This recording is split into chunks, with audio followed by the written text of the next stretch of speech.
Uy, pare. Ay, Maray, bakit? Ang sana ako ng dalawang dilata tsaka dalawang itlog. Nako.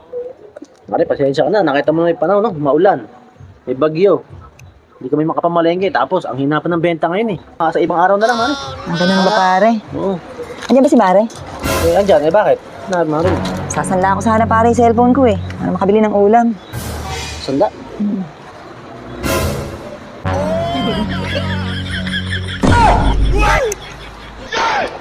Maray ba?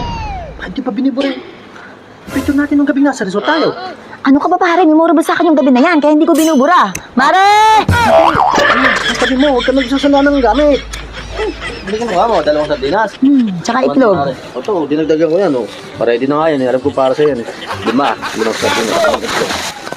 Dagdagan mo na ng ang kanton. Ito yung sardinas ng gamit kasi masama yan. Sige na. Hindi pare. Baon na. Ay, salamat pare.